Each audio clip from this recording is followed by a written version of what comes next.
Hello, everybody. Welcome to the Radical Candor podcast. I'm Kim Scott. I'm Jason Rosoff.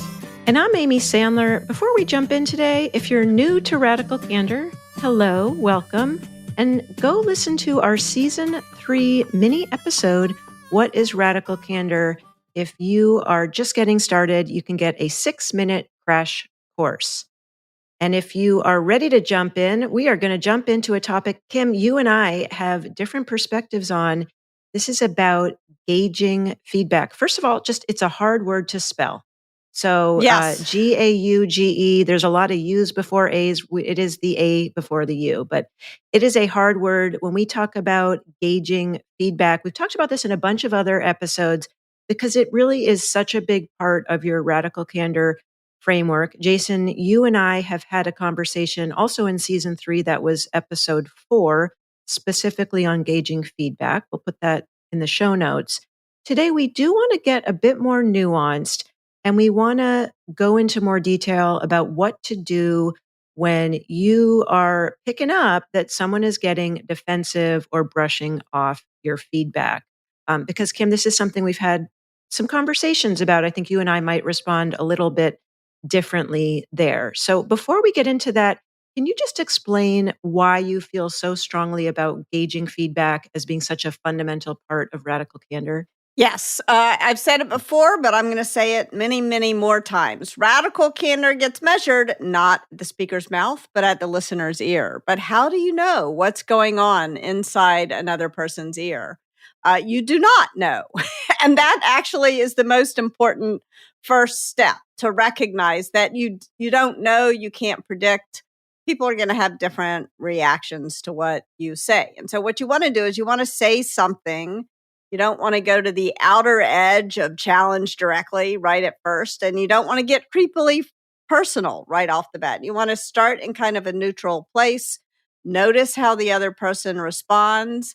And then what you want to do is, depending on their response, adjust how you're talking. And before we go into this, it's worth noting that 9 times out of 10, the person is probably going to respond pretty well. They're going to say, oh, thanks for pointing it out. I'll do more of that if you were praising them, or I'll do less of that if you were criticizing them.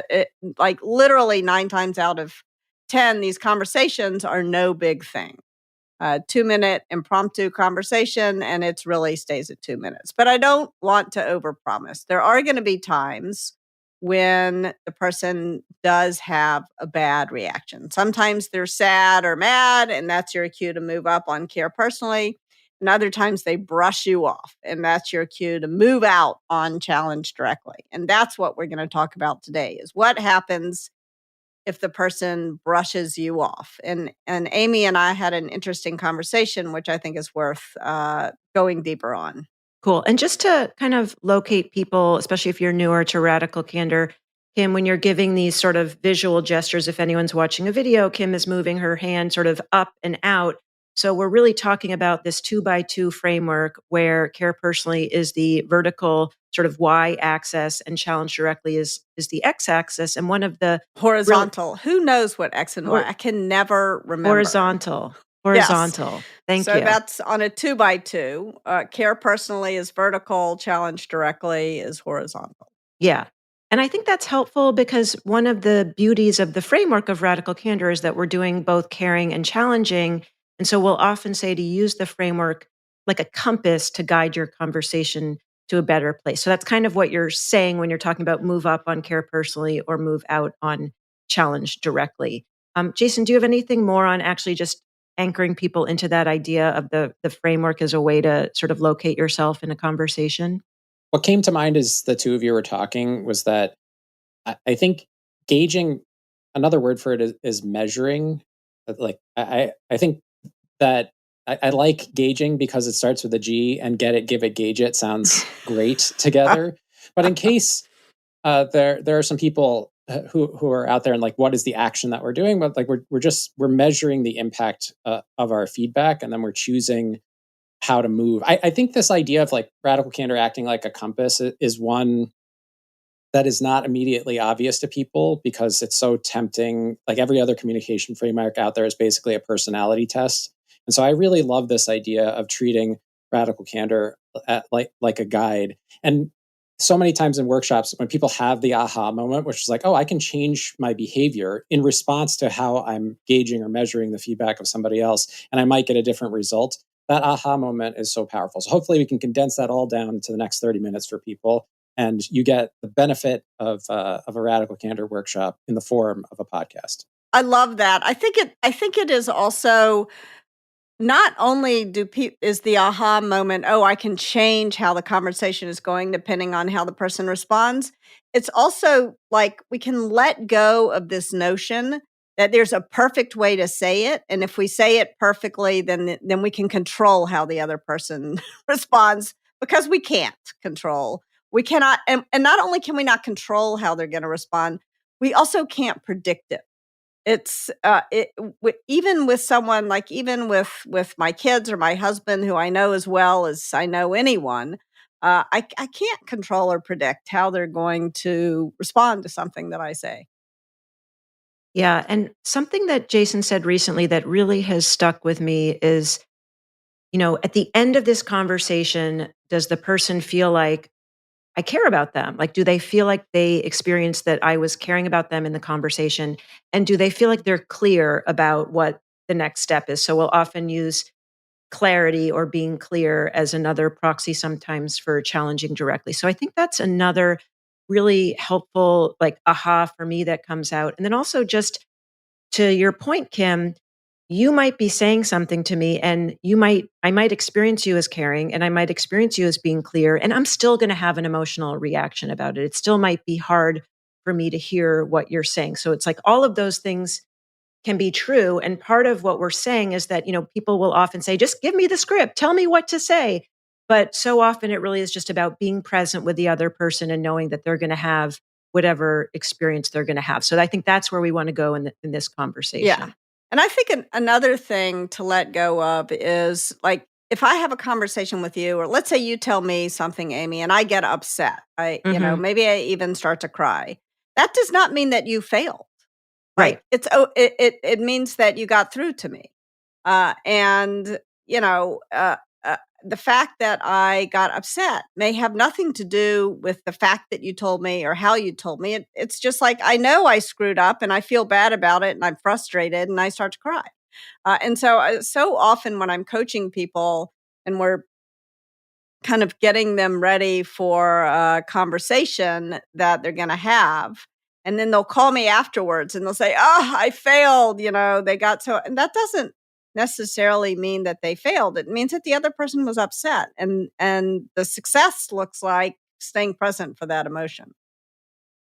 Yeah. In fact, this might be helpful to bring in, as we've been continually going through the radical candor content and updating it and iterating it based on what we're hearing, what really feels relevant for people. And one of the things that we did was that we were identifying, why is it so hard to challenge directly?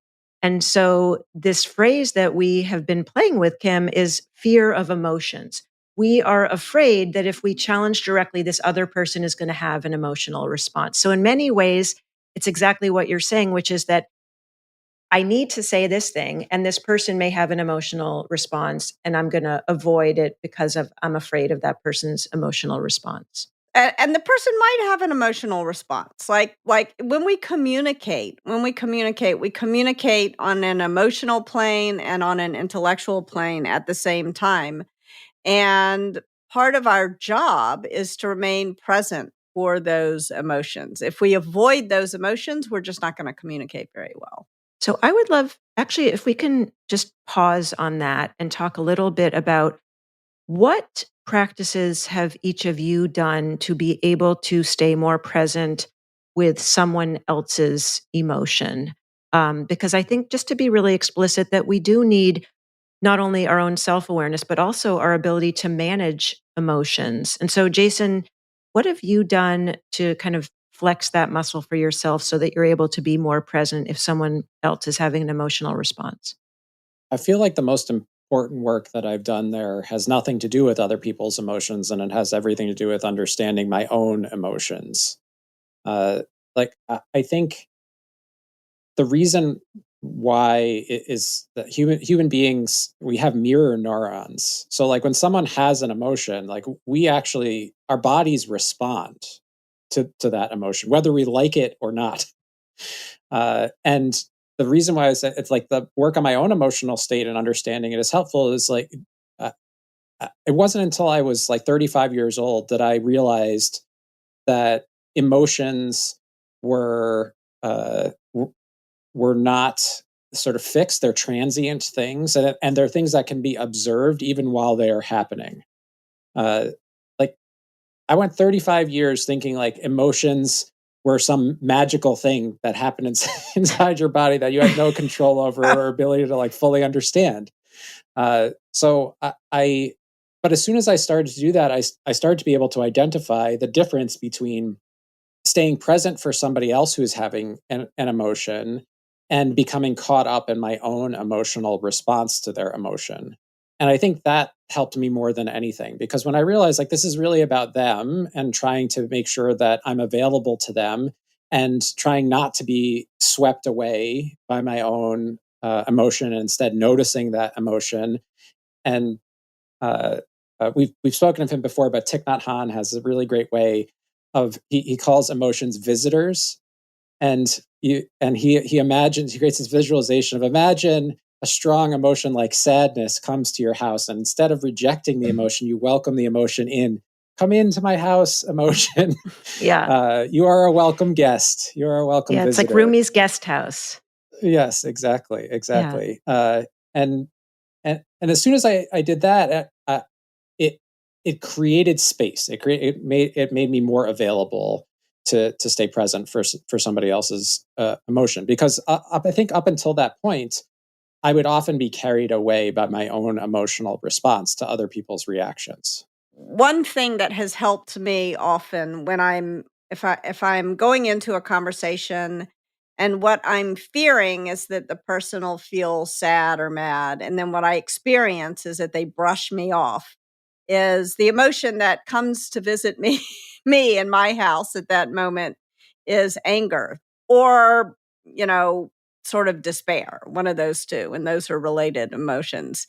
And one of the things that I have done to help me sort of let that emotion roll off my back and remember that my job here is to be clear and that it's not kind to this person not to say it again more clearly because they seem to be brushing me off, is to think about a physics video I saw in 11th grade, which is the Tacoma the Tacoma State Bridge video. I think it's Tacoma, but where the wind resonated with the bridge and it caused the bridge to buckle. And I think often in these conversations that where there's going to be either my emotions or their emotions, is that if we hit a resonant frequency and we're both resonating on the same frequency, so if they're mad I get mad, or if they're sad I get sad, then I'm not doing my job. My job is to be like an emotional shock absorber in that conversation. My job is not to amplify the emotion. And if I go in thinking about I don't know why this helps me, but if I go in thinking about the Tacoma State Bridge and thinking this is not what I want to happen, my job is to not to amplify the emotions, then that helps me. Yeah, I love these tips. And one of my favorite tips is, and this was a big aha, similar to you, Jason, of learning some of the actual physiology of what's happening in the body with emotions has been very helpful for me. And just that shift from even a language shift from I am angry to I'm experiencing anger. And so even just rather than fully identifying with whatever the emotion is, anger, sadness, frustration, etc., but just that idea of, there is this physiological sensation that I'm experiencing. And then even what I've found, the more granular you can get with the actual sensation in the body. It's like, oh, and it's a, feeling of red warmth in my neck. And I start to recognize that as anger. And so the more quickly we can start to understand what's happening in our body, we can start to manage that. And then I bring in what Kim, you're talking about, which is what is my role here? What is my intention? And how can I actually resonate more of a sense of calm? And maybe I know myself well enough to know, ooh, I'm getting really upset in this conversation, and I actually need us to take a break because this is not helping either of us. And so I just want to say, I'm going to just put a pause here, and whether we'll keep this or not, I do want to read the guest house at the end of this episode, if I may. But Kim, I want to go back to what you were saying about if you and I were having a conversation and one of us got upset and one of us, that there were some tears. And the reason why I think that was really interesting, because one of the things we talk about in the workshop is there's kind of two types of situations you might experience. One is somebody is having an emotion. They're crying or they're angry or they're frustrated. That seems perhaps a little bit easier for us to spot. We might not know exactly what emotion, but we can sense that there's an emotion. But then there's this other one where the design is the person has headphones on, kind of similar to what I'm wearing if you're watching the video, and they're not saying anything, and we don't know why. Yeah, and that's or when you they talk seem about to be even brushing you off, like, "Oh, it's no big deal," sort of like in the story that I've told a gajillion times, and I'm not gonna tell it again today, but my boss had to try 3 times to get through to me. At first, I was like, "Oh, it's no big deal, it's just a verbal tick," and then she offered to introduce me to a speech coach, and I'm like, "I'm busy, I don't have time for that nonsense." And then the 3rd time, she said to me, when you say every third word, it makes you sound stupid. And that was what she had to say to me to get through to me. And I've gotten a lot of feedback about that story, actually. A lot of people have said, gosh, if my boss said to me that I sounded stupid, it would devastate me. And so now when I tell the story, when I'm giving a keynote, I pause and I say, she knew me well enough to know that those words were not going to crush me.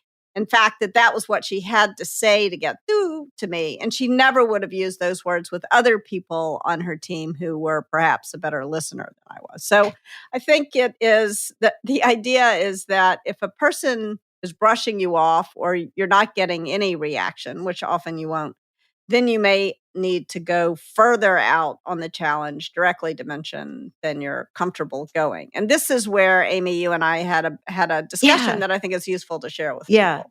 So what's coming up? So in workshops, I will often reflect on your story and I will say, hey, Kim and I are really different. One isn't better or worse. If my boss said to me, Amy, you said a lot, I would have been horrified and embarrassed and felt like this is a disaster. What can I do? And then my boss would say, oh, get a speech coach, etc. But I want to pause on this because if this was something that maybe I'd spent a lot of time on or I felt really identified with, I mean, for example, like speaking, and if you shared some feedback that really kind of cut to the core of maybe how I see myself, I might not say anything in that moment because I am feeling a wave of different emotions that I'm trying to process. So I might be feeling a bit like a deer in headlights there. It's kind of in that moment when you don't know what's happening for me and I'm trying to figure out what's happening for myself. It's kind of like to freeze frame on that moment and what might be most helpful for someone like me versus Jason versus you. So for example, if we let's put you in my shoes in the story. Mm-hmm. If your boss said to you, Amy, you said a lot in there, were you aware of it? What would be your emotion and what might your response be? If I was not aware of it, I would be embarrassed and depending on how I had actually like felt so great about it, and then to find out that you're now focusing on the I might have felt like deflated and kind of demotivated because like, oh my gosh, but I'm doing this great business. And so I would have heard it and I would have been processing kind of my own embarrassment and sort of inner self-critic, like, oh my gosh, kind of this is really bad if I had not been aware of it. Yeah. If I had been aware of it, I might have been like also horrified because I'm aware of it and I know it's something I do and I'm still doing it and maybe I can't fix it. So like a different maybe sense of embarrassment and defensiveness. So in both of those cases, I would say you're having an emotional reaction and your boss should have taken an extra beat. Like, unlike me, I was not having an emotional. I was like, doesn't matter. Like, I would say you were having an emotional reaction and your boss's job would not be to keep going out on challenge directly, but rather your boss's job would be to move up on care personally. Is that Is that what you're saying? Yeah. And I think the thing is, if I am not necessarily saying anything, but I'm feeling those things, which may not be clearly visible to you, Mm-hmm. talking about what would be most helpful for me in that moment is, you've gotten kind of quiet. What's like, can you share what's happening for you? Yeah. Right. So I would want, rather than you need to go to the speech coach challenge, it would be more of wanting to take some time and inquire, like, hey, what's going, and I might say, depending on, do I feel safe to tell you, like, I'm Yeah. embarrassed? Maybe I don't feel safe because maybe I'm like, oh my gosh, like, I'm not only am I embarrassed, but I don't actually feel like I can tell my boss what's really going on for me. Jason, I see you nodding. I'm curious if you want to like add more there. I would say the reason why this topic comes up when we talk about the brush off is that one very common version of the brush off, it is less clear than what you did with your boss. And that is, in my experience, the person becomes monosyllabic. Yes. They're like, yeah, got it. Mm-hmm. I just said Because that's like, monosyllabically, but yes, got it. yes, exactly. And that's very confusing as a person who's delivering feedback, because you would assume that there'd be some kind of like more than that. And the reason why I think this is relevant here is that sometimes, like, that's all the person can muster because they feel like they're on the verge of losing control of their emotions. And sometimes they don't give a crap what you are saying and they just want to move on to the next topic. But from the observer's point of view, it's very difficult to discern those two things. I think unless you challenge that person to help you understand what it means, like when you say got it, like, what does that mean? Like, help me understand. Yeah. Yeah. And I think in those moments where you're not sure, it's useful never to say the word you. Start with the word I. I'm not sure that I understand your reaction. Or, I know you really care about this project and I think this is important and I can't tell if you're agreeing or disagreeing with me. Like, I think the more, because in this moment, what you're trying to do is you're trying to own your communication. You don't want to say anything along the lines of, you're not listening to me or you're not taking this seriously enough. Now you're amplifying their emotions. You don't know what they are, but you're saying something that is more likely to amplify their emotions than if you say, I'm not, I'm not sure that we're communicating here is kind of what you want to say is the next step. And to me, at least, Amy, here's a question, because I have a hypothesis, but I may be wrong. So I'm going to ask a question instead. If you were in my shoes and what your boss said next, so you're feeling sort of frustrated and defensive that your boss just said, you said every third word. And more than frustrated, like upset and embarrassed, even more than, and maybe you also disagree. Maybe you're like, I didn't really say that much. Like, let's imagine that's also part of it. I just said the question that I have is, if your boss said to you, I know this great speech coach, would you like to talk to them? I'll get budget to pay for it. How would that land for you? I would like to go to the speech coach, and I feel like I would need some processing time on the um problem.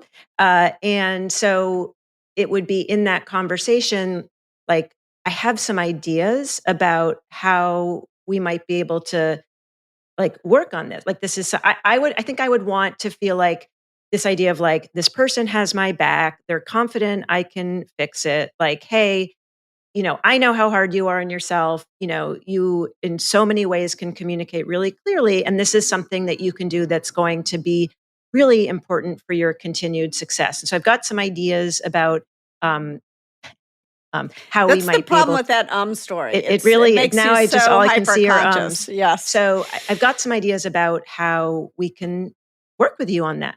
Is this a time? Would you be open right now to chat about it, or do you want to check in on that later? So I think just giving me that opportunity to be like, where am I emotionally on the openness to hearing it? Because I would want the speech coach, absolutely. And just depending how fraught this topic is for me, just giving me that chance to sort of sequence it. I'm just trying to put myself in the position of receiving the feedback. I don't think I would be ashamed. I understand that I have verbal tics, and I do think that the hard part for me would not be the awareness of it, but the impact that it had, that somehow had gotten in the way of my being successful. And what I would be interested in is like, how can I fix it? Like, how can I fix the thing that happened as a result of the problem? So in this case, it seems like it didn't have a huge impact, right? It didn't like derail the meeting, and the folks that you were talking to understood what you needed, and you kind of got to a good place. But in my mind, like that's what I would go to is like, oh, does that mean that I'm not going to get the money I need for the engineers? Like that's what would be going through my head in that moment. And so I'd probably seek to understand like, what does this really mean before I was even got to like fix the problem. That is so interesting because as you were sharing, I was thinking, well, actually, to Kim, to your point, I would want to make sure that I understood what the issue was and that I agreed with it. So what I heard so before we go to the speech coach, just to kind of get alignment. So what I heard you say was, I say like every third word, and it's taking away my credibility. And you want to, so first of all, it's like, okay, I hear you on that issue. And then it's like, then let's go to problem solving. And Jason, I'm more thinking like, oh my gosh, so now this means I'm a terrible speaker and there's no hope for me. Whereas Jason, you're going to, this actually got in the way of me achieving X, Y, and Z. And so how can I troubleshoot that? So I just think that's interesting, just how we're wired differently. Yes. If I were my boss, so giving this feedback to you, Amy, what I would be aware of is you immediately got to it's going to hurt. You got what you wanted out of this meeting, but it's going to hurt your long-term credibility. And whereas in Jason's case, Jason's like, well, does it really matter if I got what I needed? And so I'm going to have to maybe go further out on challenge directly with Jason than I would with you, Amy. Is that correct? I think so. I think if you said, well, it didn't really impact this meeting, then I would want to understand why it matters. Yeah, I'm just like, oh my God, I said matter? I'm a lot. Yeah. Let me process that and get me the speech coach. I don't care if it didn't matter. Yeah. So Amy, I think what we're saying in this case is sometimes when someone seems to be brushing you off at first, it may be because they're truly defensive. It may be because they actually disagree with you. So Jason, I don't think you're defensive. You just think it doesn't matter.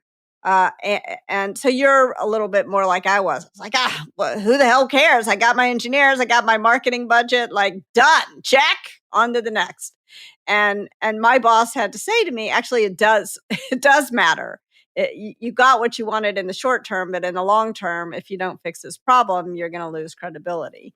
And Amy, you on the other hand, might initially have brushed my boss off, not because you disagree, but because it's so painful to hear that.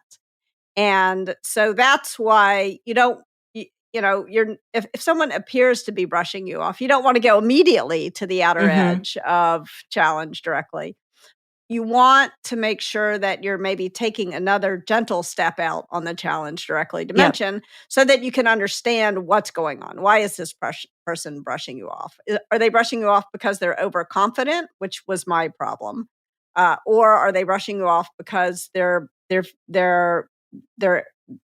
having an emotional reaction to what and you actually, said. Kim, even just the phrase brushing you off, because like from my perspective, I am not brushing the other person off. I wouldn't be brushing the boss off.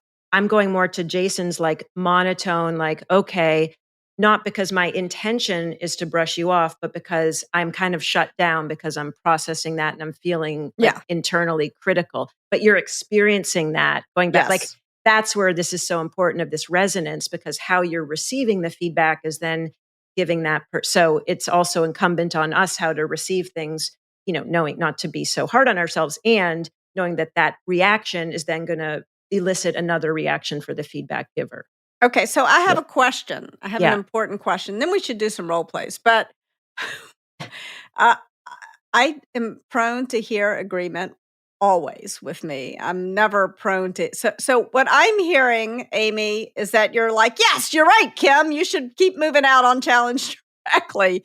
But I have a feeling that's not really. Yeah, what's that's not what happening. I said. Yeah, So that's also okay.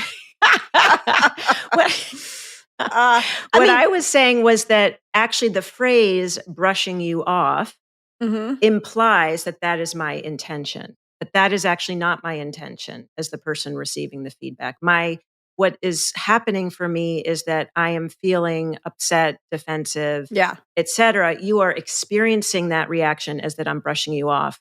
But my intention is I'm actually really processing my own emotions and what you're saying. Yes. And so that's why it is important as you go into these conversations to be in the mindset that your job is to manage your own emotions, which is hard enough.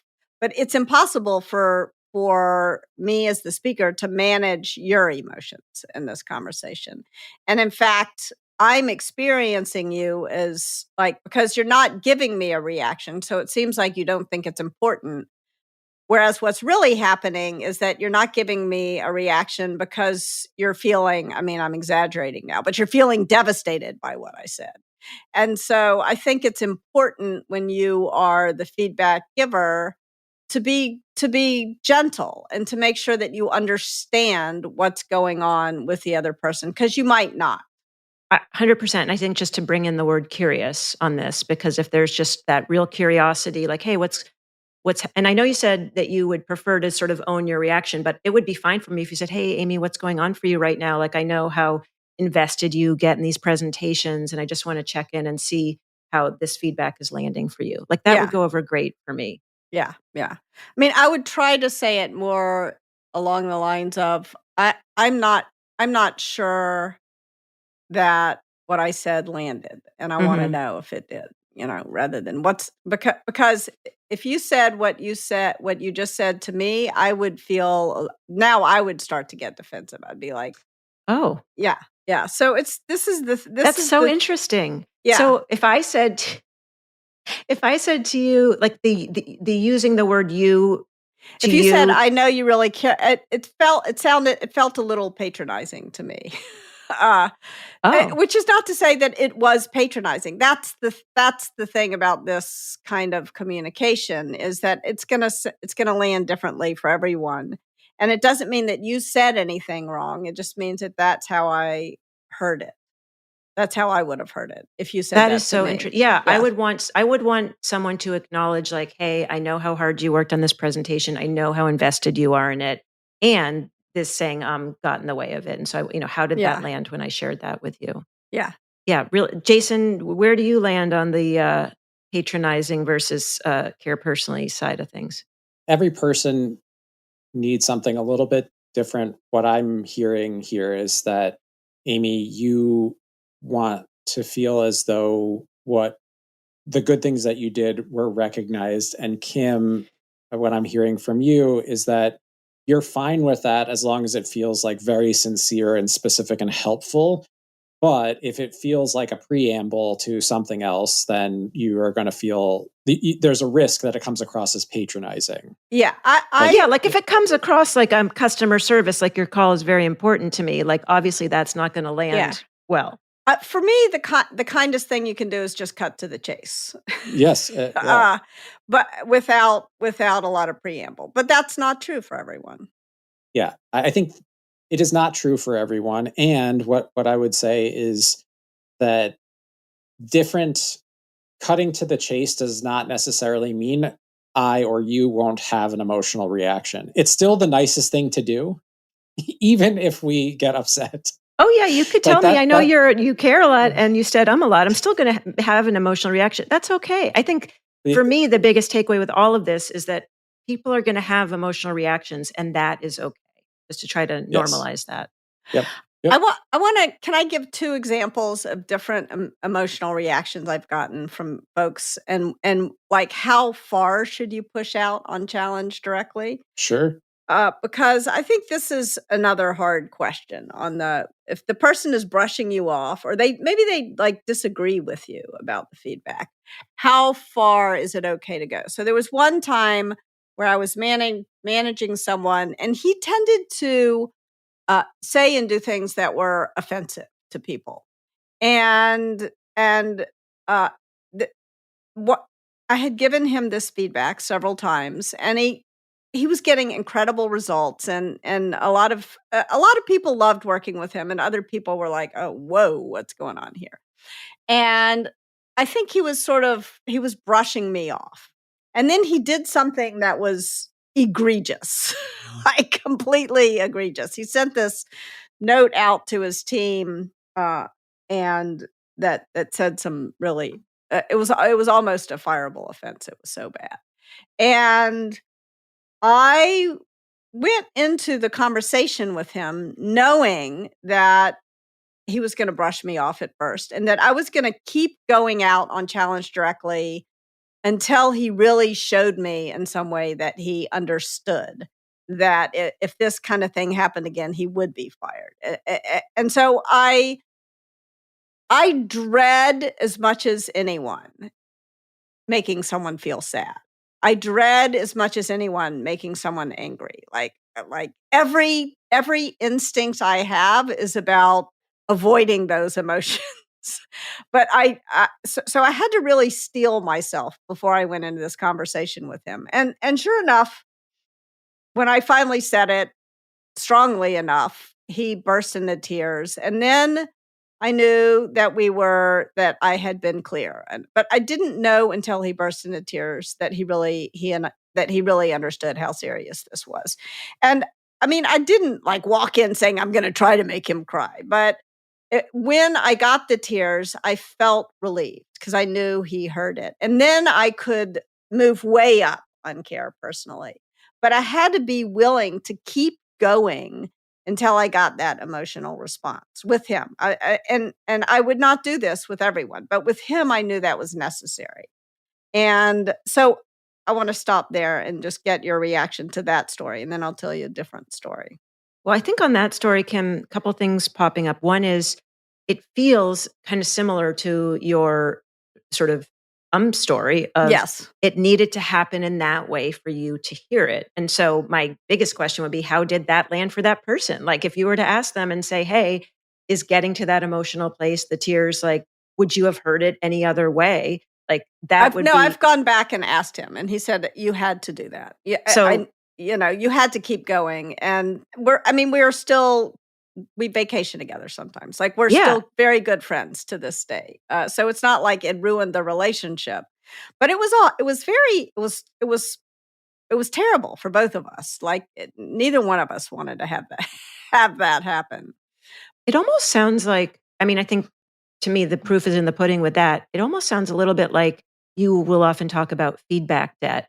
And so it was like maybe because other conversations hadn't quite gotten through, it had to come to this bigger place versus how can we prevent it from having to go to that level is almost what I'm hearing. Yeah. As I well. mean, I thought he had heard me until he did this last this thing. And then I was like, oh my God. Like sometimes you think, like we've said many times, the biggest problem with communication is the illusion that it has happened. And when he did this thing, I was like, oh my gosh, I was not nearly clear enough, and I am going to be really, really, really, really clear this time. And I was. So I think that's, that, and he fixed it. Like he addressed it. He never did anything like he got it and he fixed it. So that was a story with a happy ending. He did not get fired. He worked better with his team. He understood the problem and he fixed it.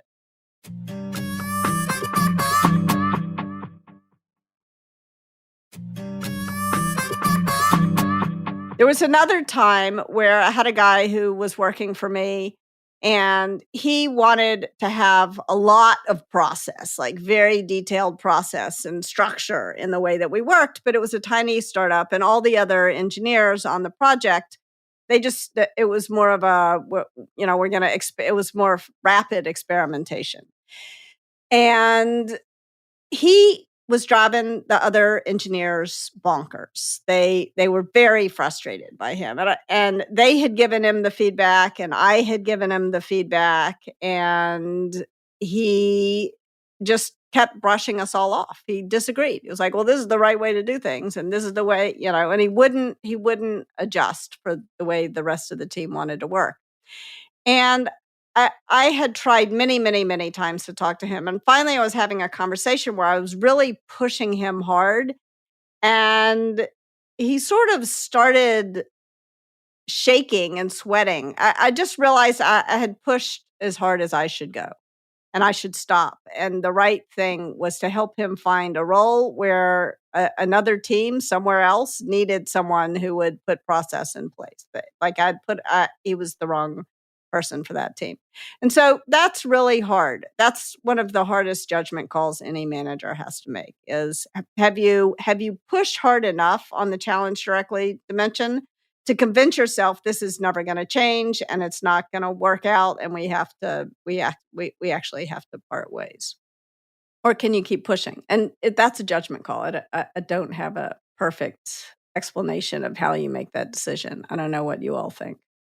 Maybe tangential is not the right word, but it feels related, but not directly. Is that as a manager, one of the things that I've learned to pay attention to is how much time I'm spending with people, like coaching or developing people who, from my perspective, are not a great fit for their role, and how much time I'm spending coaching, developing people who are doing really well. Yes. In their role. And this is why I'm saying it's related, but not directly, which is there's a warning sign when you're spending the majority of your time working with someone who is not a good fit. Like you may have reached the point of diminishing returns. That's time to cut bait. It's time to stop fishing, and because you're going to get a better return on your time if you spend it with people who are doing great work than if you're spending and universally the other person has also been unhappy because no one wants, you know what I'm saying? Like no one wants to be continuously coached. Like it doesn't feel good on the other side either. So that's one of the ways where, to your point, you can never know what's going on for somebody else. But as soon as I start to get that feeling, that's usually when I'm like, oh, we better zoom out here and make sure that we're actually doing the right thing still. That's exactly the right metric to use. I think that's such a great metric. And it kind of reminds me of the conversation we had with Karen Snyder about inclusive meetings. And just one of the things I try to do in my workshops, if one person is sort of asking a lot of questions or taking up too much time and space, it's like, oh, wait, my role as leading the workshop as a manager is like in service of the whole group. And if all of the energy is going to this one person, then other folks are starting to suffer. So I think it's a great analogy, Jason. Shall we get to our tips? Let's do a role play. All right. So Kim is chomping at the bit to try out her improv skills. We've got two roles: Sarah, who's a team lead trying to practice radical candor, and Alex, who is a junior developer who tends to get defensive when receiving feedback. And a couple of things to note. Sarah has noticed that Alex's code has been inconsistent in quality lately, sometimes excellent, others need improvement.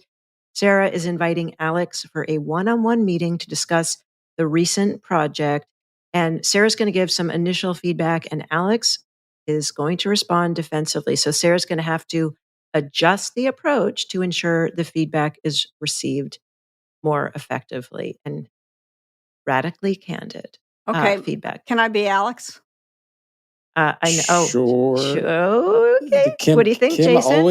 Kim always Kim loves a good role play of being defensive. Okay. But we can switch roles, and Amy, you'll gauge the feedback. Yes, I will be your coach. Yeah. At what point does it all goes off the rails? Did Jason go far enough out on the challenge directly dimension, or did he actually need to figure out that he needs to move up on care personally? All right. I've got my handy 2x2 ready, looking at care personally and challenge directly. Okay. Jason, Sarah. Jason, Sarah. Hey, Alex, I appreciate you taking some time to chat with me. I wanted to talk about your performance on the last couple of projects. Is now a good time? Well, yeah, I'm here, aren't I? Well, the thing that I've noticed over the last couple of months is that there seems to be some inconsistency in the way that you perform on different projects, and I'm trying to understand why that might be. So, Well, I for mean, example, on consistency is the hobgoblin of small minds. We both know that. I I think that in creative work that is generally true. And while we're Are starting you out on a saying project, we're not doing creative work here? no, I mean, I I was think actually in my fact work is very about to creative. agree with you that we Oh, do good. creative work. Okay. But at the start of a project, when we're doing the creative work of trying to figure out how we're going to approach a particular coding problem, I do think that we shouldn't be we Yeah, we should shouldn't try be out different chasing things and see what works exactly. best. Yep, exactly right. But at the end of a project, the code that we actually check into the repository, it has to work and work correctly every time because our customers demand that of us. And Yeah, of that's course. I the mean, inconsistency I'm seeing. I'm not filing bugs. I mean, I think my Oh, code has been really good. In fact, I also think it's shorter than anybody. Other people like do in 10 lines of code what I could do in one. uh, I want to come back to that last point, but I think it's important to say that there have been bugs in the code that you've been checking in, Well, and you've not been getting more that than feedback. anybody else. I mean, and that's besides, what is QA for? Aren't they there to fix our bugs? No, QA is not there to fix your bugs. QA is there to help you find your bugs, and you're responsible for fixing them. That said, I do think that what I've heard from the QA team, what I've observed by looking through your code reviews, is that you are checking in more bugs on average on the projects that you're underperforming on. On the projects that you're performing well on, you're checking in very few bugs. So there's something that I don't understand about the So difference between those two situations. yeah. So I mean, like on average, you can't just decide that the average is my worst projects. On average, if you combine my best projects and my worst projects, I check in fewer. I know I check in fewer bugs than James. I mean, James has a lot more bugs than I do. Well, I think the focus of this conversation should be on you. James isn't here But to defend himself, right? you just said that I check in more, but that QA reported that I check in more bugs, and I deny that. What I said was that on the projects that you underperform on, you check in more bugs. Okay, And so why? That sounds like more bugs than James, and I deny that. James checks in more bugs than me. so, out of curiosity, what would you like me to do with that information? What do you how are you hoping I respond to it to you when you tell me that James is checking in more bugs? Well, I mean, I don't know why you're telling me that I check in more bugs than other people, because I do not. Is that what you think this conversation is about? Yes. That you check in more bugs than other people? Well, yes, that's what you said to me. That's one of the things that I said to you. What I started out, the way we started the conversation was I said that there are projects on which you perform really well and projects on which you perform quite poorly. On the Well, I projects that you mean, there's perform some projects that are just boring. That I really, I mean, we do some really cool work and we do some really boring work. And I love working on the cool stuff. and from your perspective, you should be able to do lower quality work on the less cool stuff. Well, from my perspective, I'd rather not have to work on the less cool stuff. Give that to James. That's not an option here. You're going to have to work on some less cool stuff. So my question is, do you feel like and I evaluate your performance across all projects, not just the projects that you want to work on. Every project that you're assigned is important, and your performance is going to be evaluated on all those projects. So, do you have a recommendation for me about how to uh, ensure that your work remains consistently high quality across all projects? My first choice would be for you to put me for me to have more choice about which projects I work on rather than just have them assigned to me. Okay, so let's as a thought experiment. Let's say that that's not possible. What's my second Okay. best option? Uh give me fewer of the boring, less grunt work. Like I think I'm your most creative engineer, so less grunt work for me. So in that world, you would be getting just less work than other people. No, you because can there's give, grunt work that has to be passed around. Yeah, of course, but you can give me more of the cool. I mean, I'm not saying I'll never work on any grunt work, but give me more of the cool projects and less of the boring ones, and then you'll see that I check in even fewer bugs than I do already. I mean, you can see that I can do work where I don't check in any bugs, or very few. Yes, but there's nothing in this conversation that makes me feel like when I assign you one of those grunt work projects, you're not going to continue to do low quality work as you've done up until this point. So I don't feel confident based on what you're saying. I mean, I can see that. You're right. I have not. Yeah.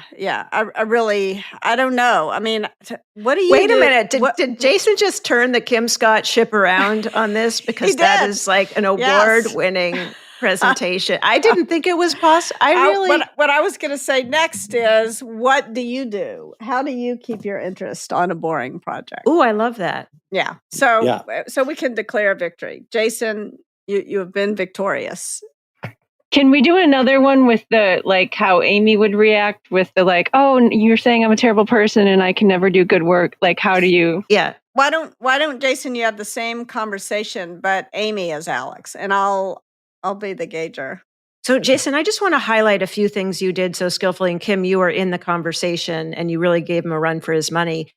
But there were a few times where you, like when Kim was bringing in James, you were asking questions like, what do you think this conversation is about? Or, what would you want me to say? You were hearing them and you were inquiring, like, what is it that you are hearing or what is it that you want from me? So I'd love to know, is that a strategy when you feel like you've tried A and B, and then when you are beating your head against a wall a little bit to ask a question, like it just was so effective? I was genuinely like, what is this person hearing? Like in Kim's role play, like because in my mind, because I knew the prompts, I was imagining that Kim was hearing what people in the Peanuts cartoons hear when someone picks up the phone. James, like that's what I was imagining was happening. So I was like, I know that like Kim was generous enough to like play along and actually respond to that. But I've been in situations where I like the response that I get back to like, what do you think like from your perspective, like what have I been saying this whole time? And to say like, you check in more bugs. Okay. Like now that makes sense to me. So I said, I focused on the wrong thing, which is I focused on the number of bugs. And so that was a bad move on my part. It's like the point of exactly how many bugs is totally immaterial. So I took the bait and I went down the wrong path, responding to that.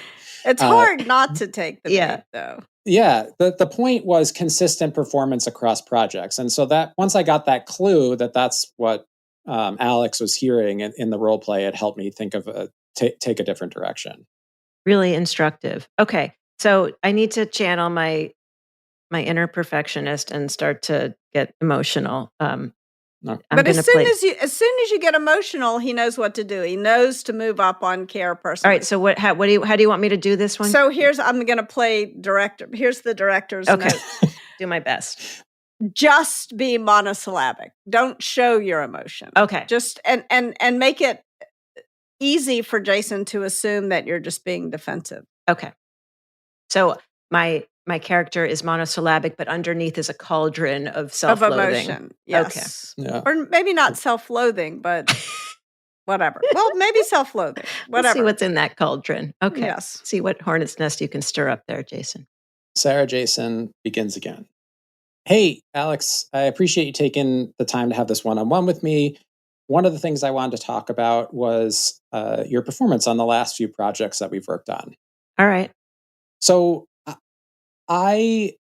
one of the things that I've observed is that there seems to be some inconsistency in your performance between projects. So, for example, on Project A, you performed really well. Your code was high quality. It passed tests on the first time it was checked in. But on Project B, there were a whole bunch more bugs that got identified during code review. And the just the it seemed as though there was a difference between those two projects, but I don't know what that difference is, and I really want to understand why there was such a different level of quality. Can you help me understand what was going on there?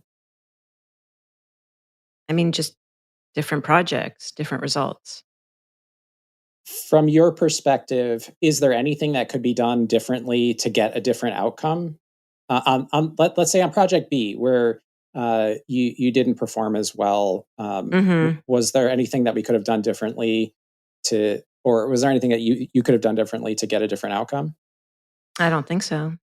Well, tell me this: on project A, like what was it that you think made you so successful?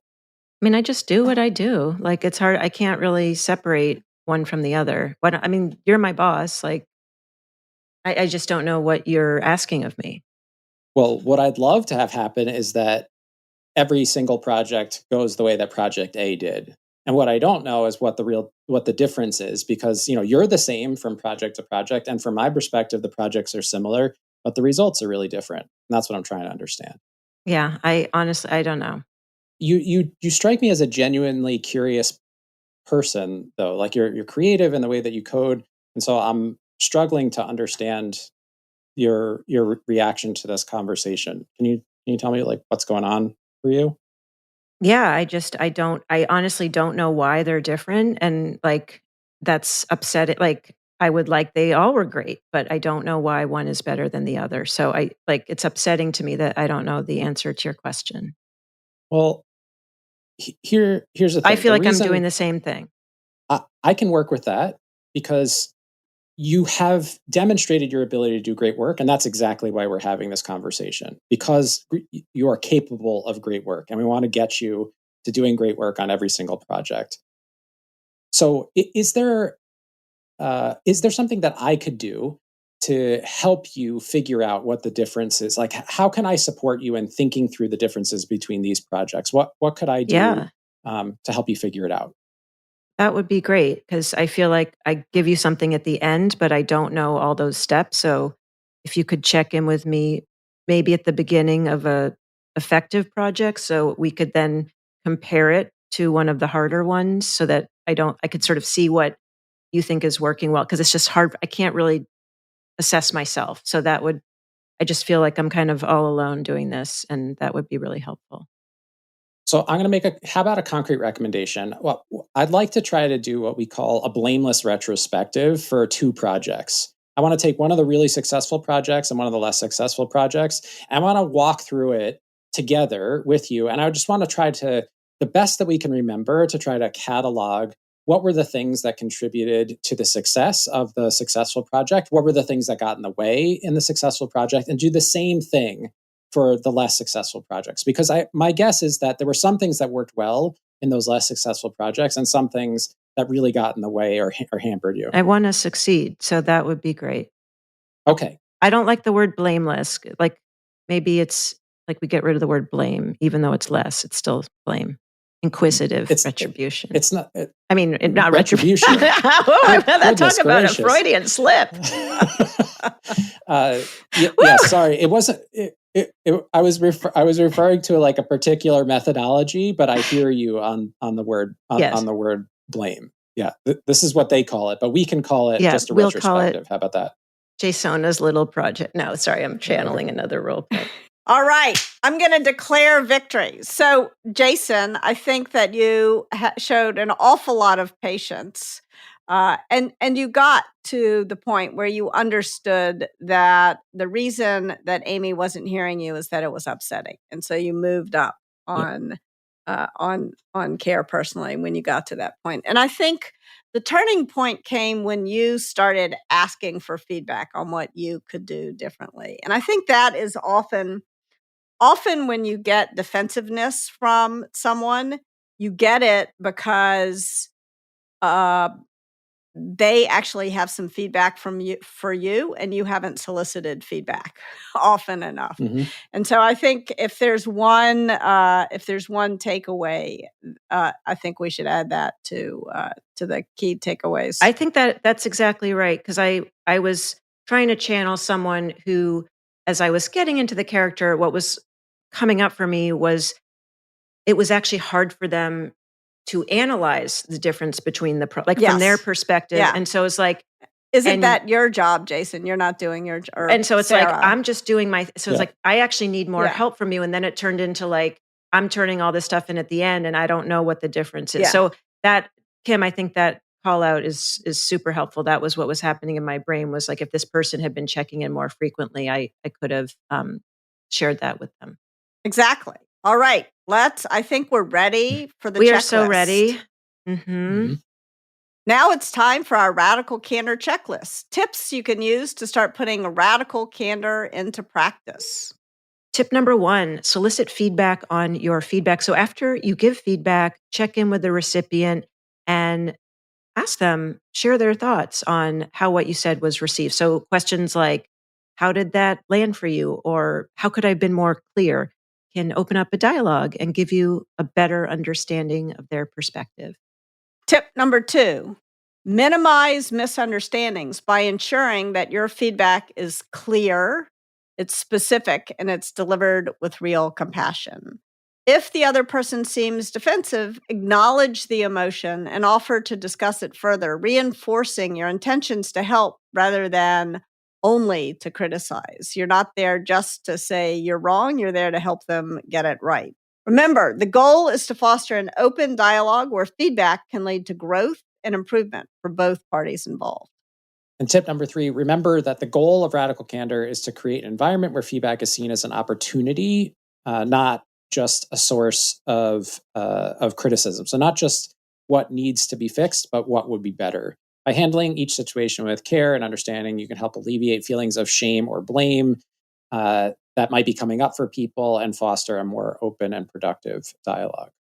And tip number 4, this one's going to come in the form of a poem, and understanding that we are responsible for managing our own emotions. We can't manage the other person's emotions, but we can manage how we show up with them. So this is one of my favorite poems. This is by Rumi. It's called The Guest House. This being human is a guest house. Every morning, a new arrival, a joy, a depression, a meanness. Some momentary awareness comes as an unexpected visitor.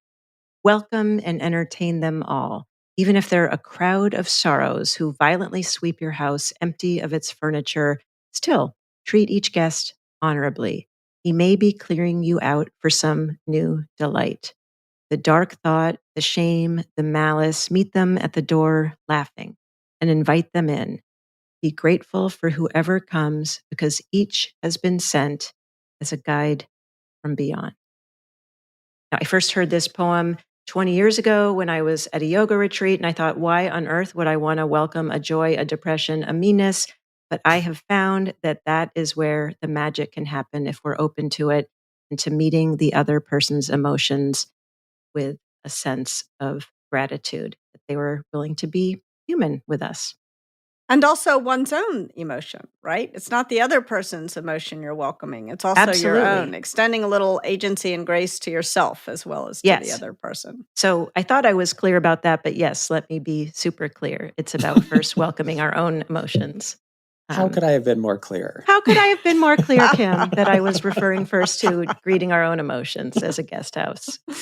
I love that. Thank you. I'm going to carry that poem with me. I love it. Thank you for sharing. Oh, yeah. It is a gift. It has been a real delight.